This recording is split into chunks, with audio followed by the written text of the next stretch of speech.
전도하기 참 어려운 때가 되었습니다.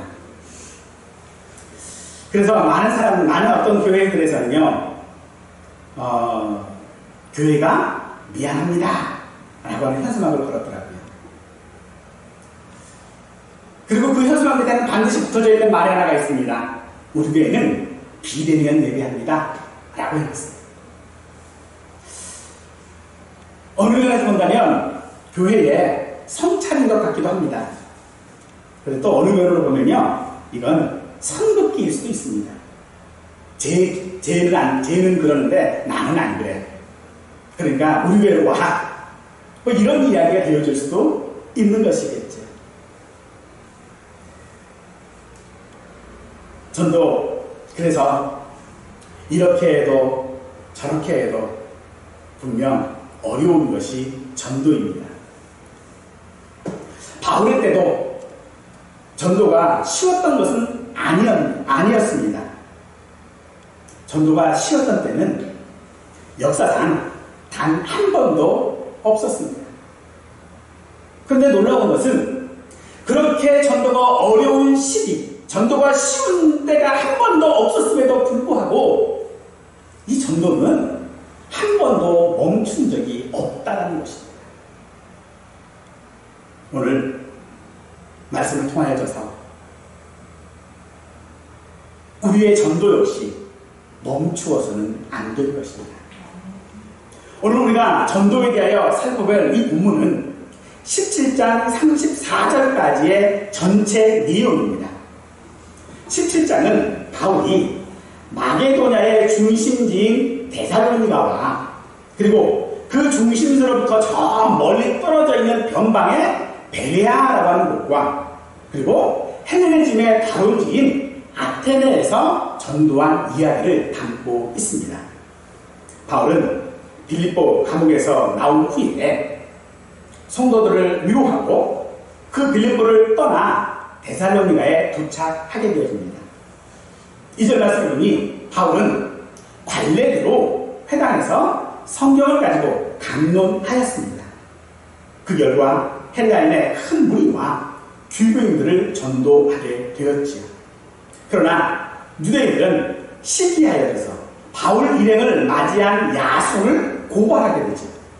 때문에 바울의 일행들은 밤에 베레아 지역으로 가게 되어집니다. 베레아 지역 사람들은 11절 데살로니가에 있는 사람들보다 더 너그러워서 간절한 마음으로 말씀을 받고 이것이 그러한가 하여 날마다 성경을 상고했다라고 말하고 있죠. 그 결과 12절 믿는 사람이 많고 또 헬라의 귀부인과 남자가 적지 않았다라고 합니다.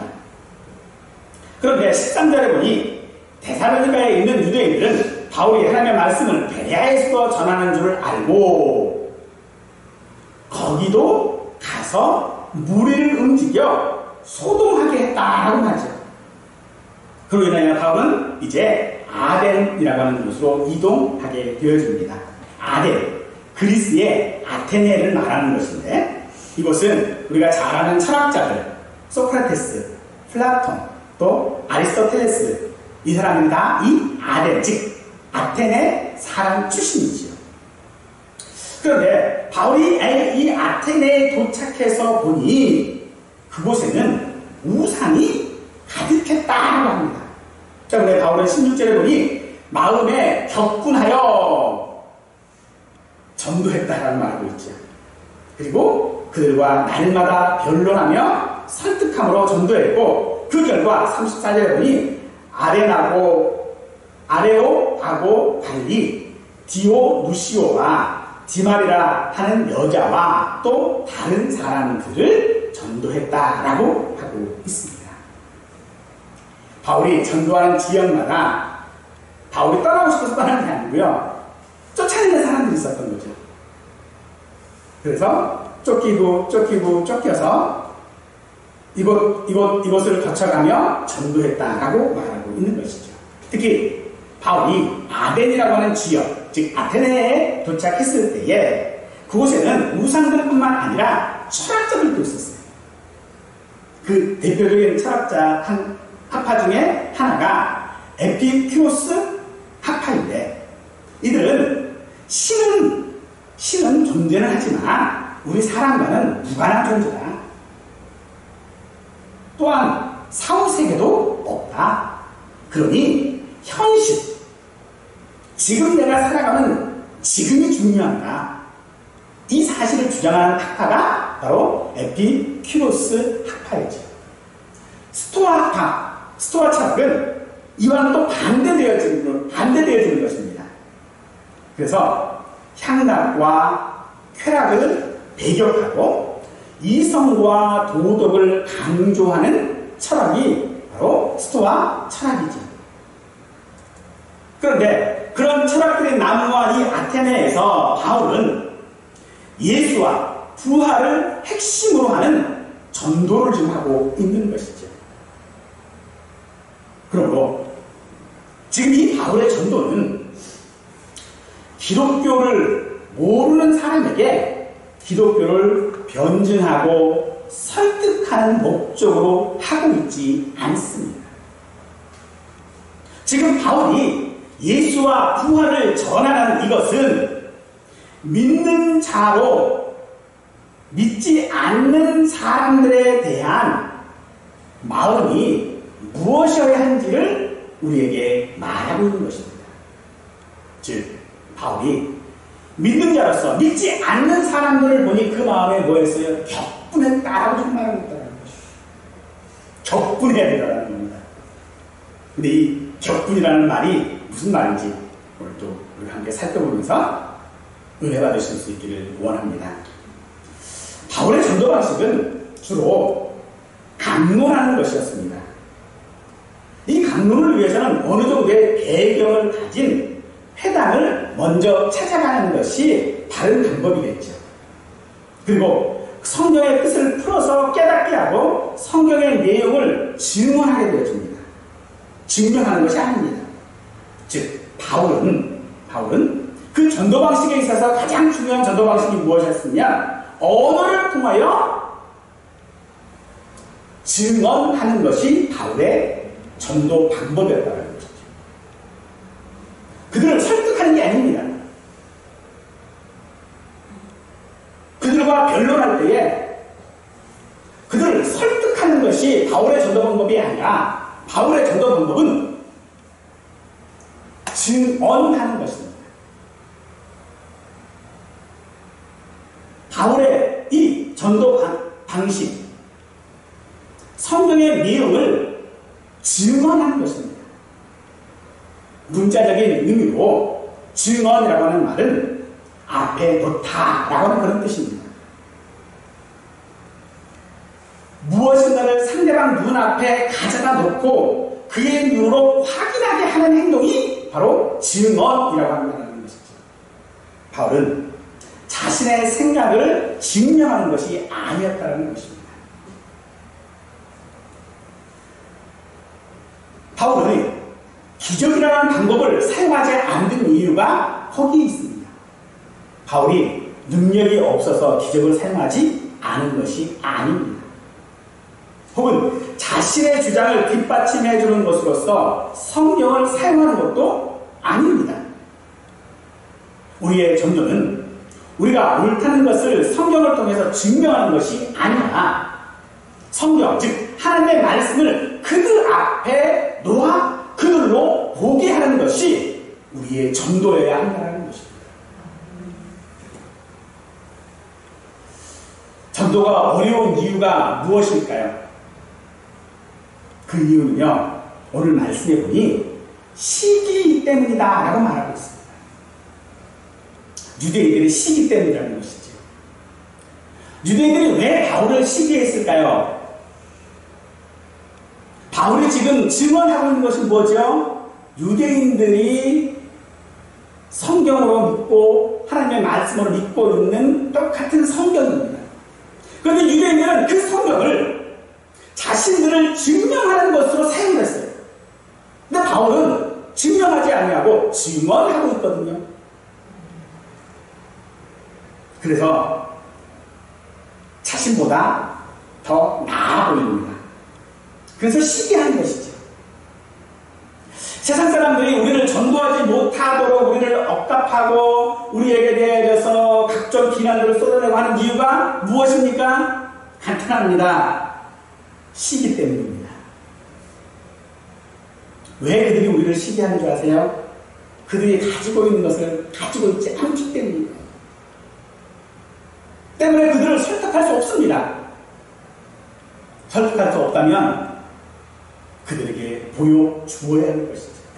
창세기를 보면 이 시기로 인한 사건들이 여러 있는 가운데 대표적인 사건이 요셉 사건이겠죠. 형들이 요셉을 시기하여 애굽에 팔았던 겁니다. 그런데 하나님께서는요, 그 형들의 그 시기를 이용하여 주셔서 그들의 생명을 살리는 데 사용하셨습니다. 그렇다면 오늘 우리도 세상 사람들이 우리를 시기할 때에 그들에게 악담하고 그들을 미워하고 하는 것이 아니라 그들의 그 시기를 이용하여서 하나님께서 우리를 통하여 하시고자 하시는 일들, 요셉이 형들의 시기로 말미암아 그 형들을 살렸던 것처럼 오늘 우리도 세상의 시기를 통하여 세상을 살릴 수 있는 성도들이 되어져야 마땅할 줄 믿습니다. 이 시기라고 하는 것은 마음에서부터 시작된 것이죠. 그 마음에서부터 시작된 것이 행동으로 나타나는 것이 시기입니다. 그런 면에서 이 바울의 격분했다라고 하는 의미와 같은 것입니다. 바울이 어디에서 격분했어요? 마음에서부터 격분했다라고 했죠. 바울은 아델에서 우당이 가득한 것을 보고 마음에 격분했다라고 성경은 말하고 있습니다. 이 격분하다라고 이 본래의 의미는 화났다라고 하는 거죠. 화가 났어요. 우상이 가득한 그 아델을 보고 마음에 화가 났습니다. 그런데 날마다 변론했다라고 합니다. 외부로부터 들어온 그 분노가 아니라는 것입니다. 그래서 이 화가 난다라고 하는 이 말은요, 세상 사람들이 가지고 있었던 그 시기와는 같은 의미이면서도 결과가 달라요.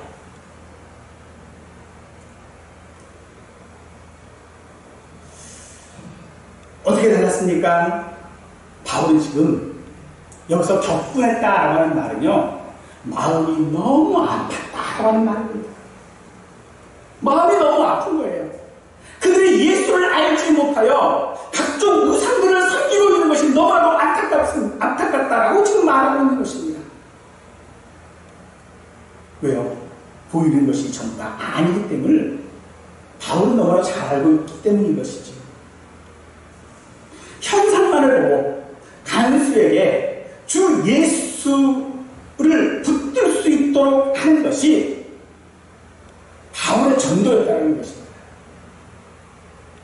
부모는 아이에게 이거 해라, 저거 하지 말아라 라고 하지요. 그런데 그 부모 말을 아이들은 귀로 듣는 것이 아닙니다. 눈으로 보는 겁니다.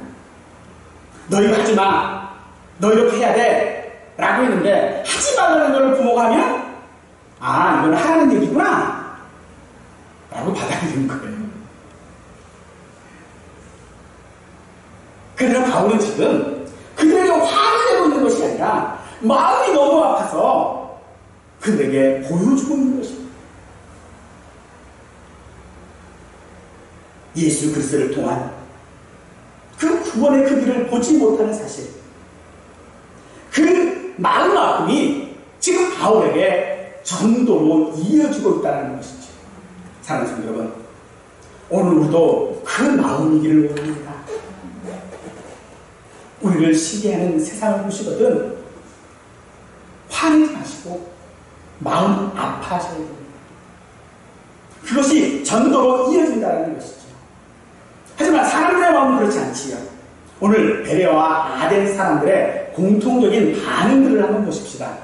그 공통적인 반응은요, 그들이 상고했다라고 한다는 것입니다. 즉, 뭐예요? 생각했다는 것이에요. 상고하다라는 말은 생각이고, 변론했다라고 하는 말들 다 뭐예요? 생각하고 있는 것이죠. 누군가의 말처럼 나는 생각한다.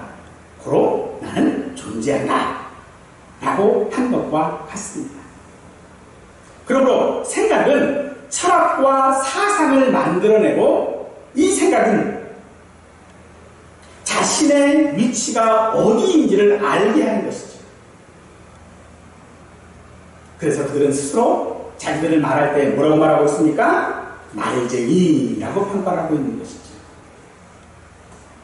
즉, 그들은 지금 철학과 사상을 만들어내고 상대를 공격할 수 있는 어떤 비리를 만들어내고 하는 모든 것들이 무엇 때문에 그렇게 하고 있어요? 자신의 필요 때문인 것입니다.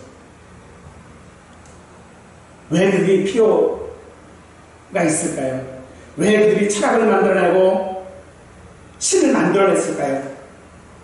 특히 이 아덴 사람들은 어떤 신까지 있었어요? 알지 못하는 신까지 있었어요. 왜 그렇게 합니까? 그렇게 많은 신들을 두고도 그들은 인생이 불안하기 때문입니다. 그래서 이 신도 필요하고 저 신도 필요하고 다 필요한 거예요. 결국 그들의 삶은요, 잘돼도 허망하고 잘못되면 더 허망한 것이 그들의 인생일 수밖에 없는 것입니다. 사람들은 말합니다. 죽음은 그만. 죽음은 그만 아니냐. 하지만 그들의 그 많은 지금 신들을 만들어내고 쉽게 하는 이유가 무엇입니까? 그들은 그 죽는 날까지도 불안하기 때문입니다. 그들이 그래서 만들어낸 게 뭐예요? 기껏 잘 살아봐야 보상이 다음 생에 조금 더 좋은 조건으로 태어나는 거예요. 잘못 살면 어떻게 돼요? 버러지로 태어나요. 그러니까 버러지로 태어나지 않기 위해서 뭐 해야 돼요? 착하게 살아야 돼요. 그게 그들이 가지고 있는 이 허망한 불안함이에요. 근데 바울은 그걸 알아요. 그래서 그들에게 마음이 격분하는 것입니다. 바울이 지금 그들을 위하여 변론하고 있는 것이 아니라, 우리 기독교가 정당하다고 말하고 있는 것이 아니라, 그 사실을 증언 지금 하고 있는 것이죠. 하지만 안타깝게도요, 오늘날 우리 많은 그리스도인들을 향하여 세상 사람들이 예수쟁이라고 말합니다. 이 말이 뭡니까? 말만 한다는 말이겠습니까? 오늘날 우리가 예수쟁이가 되어져서, 우리의 믿음에 대하여져서, 예수 그리스도에 대하여져서, 하나님에 대하여져서, 성경에 대하여져서 말만 하면 안 됩니다. 때문에 바울의 전도는요, 예수와 구원을 전하는 것이었습니다. 우리가 필요해서 만든 것이 아니라 하나님께서 의지와 목적에 의해서 우리 인생의 결국이 이거다라고 우리에게 말씀해주기 위하여 바울은 예수와 그 부활에 대하여 우리에게 전하고 있는 것입니다. 하지만요, 이 바울의 전도 방법, 즉 강론하는 것, 혹은 보여주는 것, 이것은요, 효과면에서 좋은 방법은 아니었던 것 같습니다. 왜요? 전도의 열매가 별로 없어요. 고생한 걸 비해서 전도가 별로 안 돼요. 바울이라고 하는 그 명성,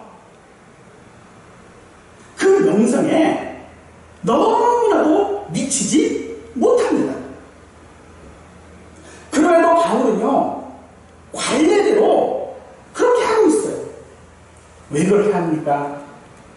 그것이 자신이 할 수 있는 최고의 방법이기 때문에 그렇습니다.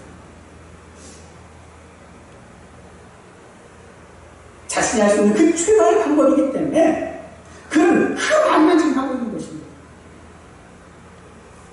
하나님께서 우리로 주 예수를 믿게 하심으로써 그렇게 하시는 것이 바로 부활이라는 증거인 것입니다.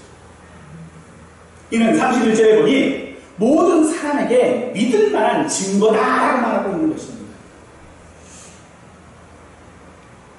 오늘 우리의 삶이 모든 사람이 믿을 만한 증거가 되실 수 있기를 원합니다.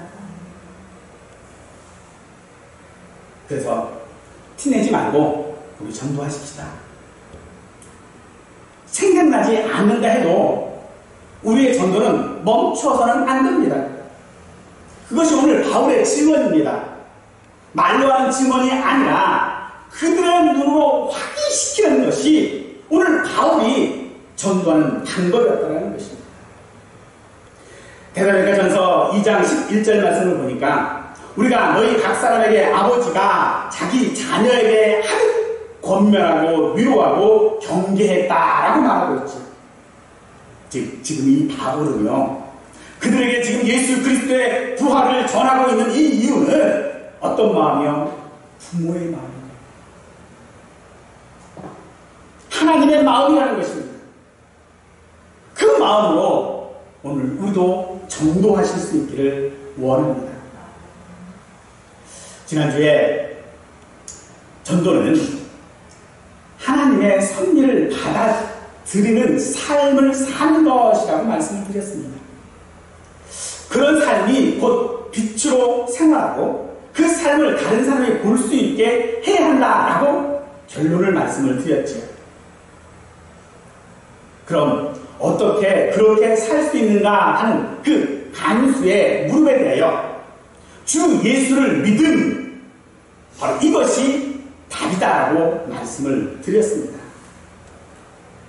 오늘 사도 바울이 데살로니가와 베레아와 아덴에서의 전도를 통해 우리에게 하는 메시지는, 그래, 너희가 빛으로 살았어?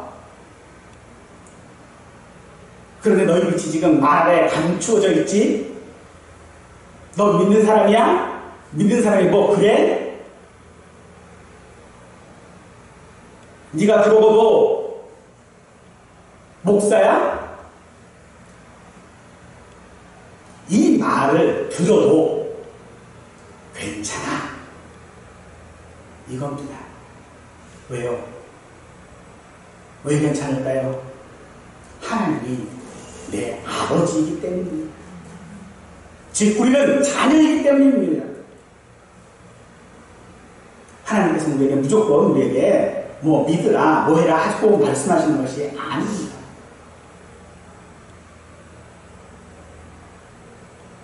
우리에게 말씀하십니다.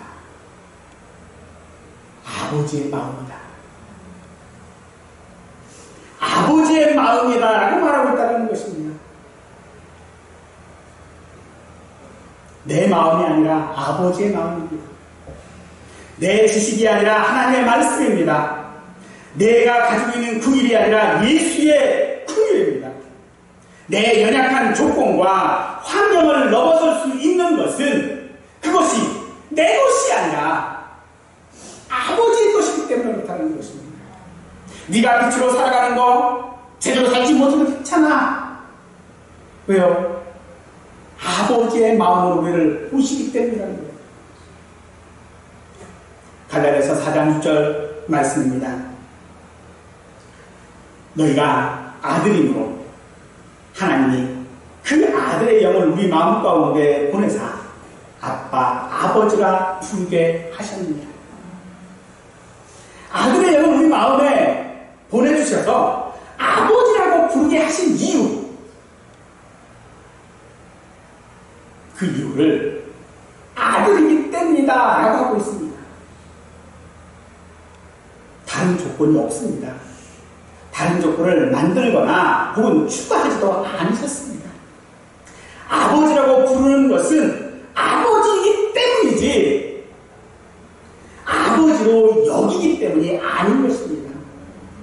하나님께서 우리를 주 예수를 믿는 믿음을 주신 것은 우리를 아들 삼게. 내가 이렇게 하면 너 그렇게, 내가 양자로 삼아줄게.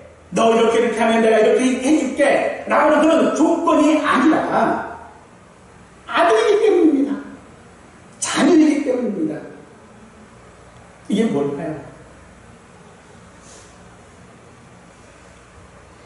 아버지로 부를 수 있도록 나를 양자 삼아 주셨으니 내가 이제서부터 아버지라고 불러야지 하는 것과 아버지이기 때문에 아버지로 부르는 것은요, 좀 차이가 있습니다. 이런 걸 생각하면 될 것 같아요. 오늘 우리가 오늘을 사는 이유가 무엇인지 생각해 보십시다. 내가 오늘을 지금 열심히 살아야 돼요. 근데 왜 열심히 살아야 돼요? 내일을 위해서. 이겁니까? 성경은, 하나님은 오늘 우리가 하나님의 자녀라고 하는 이것에 대하여 그렇게 말하고 있는 것이 아닙니다. 내일이 있어서 오늘을 사는 거예요. 내일 때문에 오늘 사는 것이 아니라 내일이 있기에 오늘을 사는 것처럼 오늘 우리가 하나님을 아버지로 부르는 것은 아버지이기 때문에 아버지로 부르는 것이라는 거죠.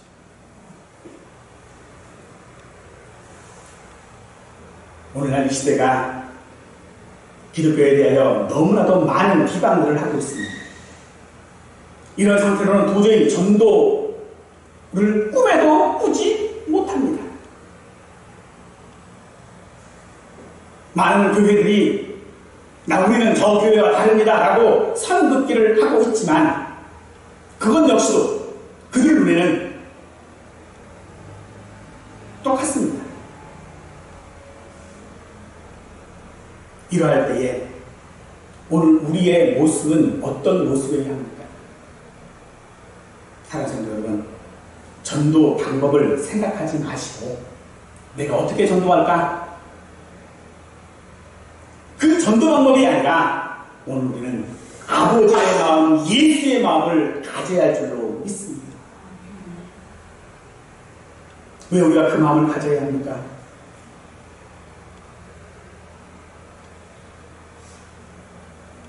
예수님께서는 모든 인생을 불쌍히 여기는 마음을 가지셨습니다. 저들의 죄를 저들에게 돌리지 않는 그런 마음을 가지셨습니다. 어떻게 그럴 수 있습니까? 자신을 향하여 못을 박으려고 하는, 자신을 십자가에 달려고 하는 그들을 향하여 어떻게 그런 마음을 가질 수 있습니까? 바로 그분이 하나님이시기 때문인 것이죠. 사랑하는 성도 여러분, 오늘 우리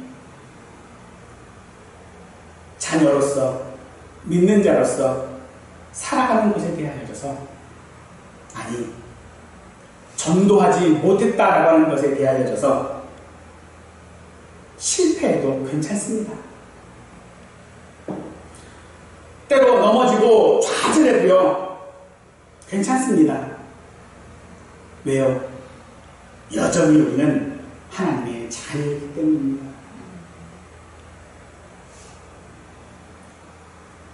넘어지고 또 넘어지고 또 넘어져도 그것 때문에 하나님의 자녀인 우리의 자격이 박탈되어지는 것이 아니라는 겁니다.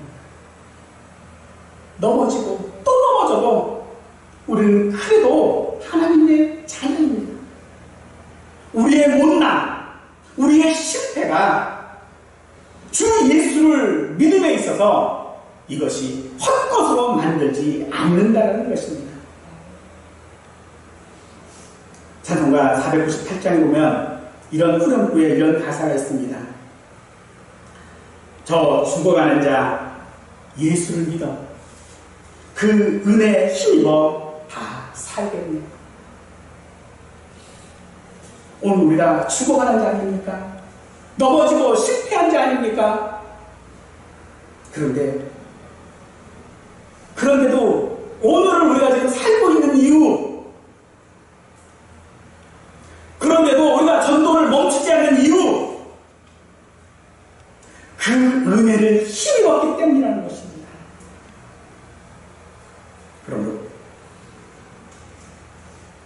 자녀라면 자녀의 도리를 해야 되는 것이 맞겠지요.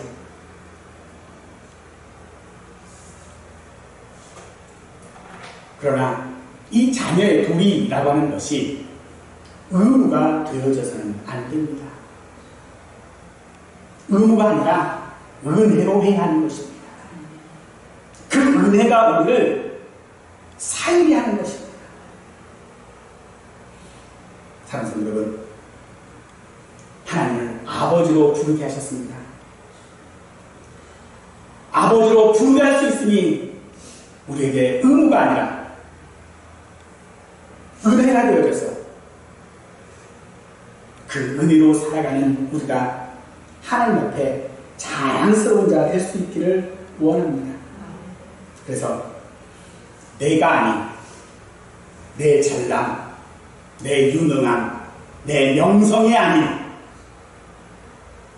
내 실패와 좌절을 통하여져서 그럼에도 내가 하나님의 은혜로 말미암아 오늘을 살아가고 있다라고 증언하실 수 있는, 아니 세상 사람들에게 그들 앞에 보여줄 수 있는, 내놓을 수 있는 그런 모두가 되시기를 간절히 축원하겠습니다.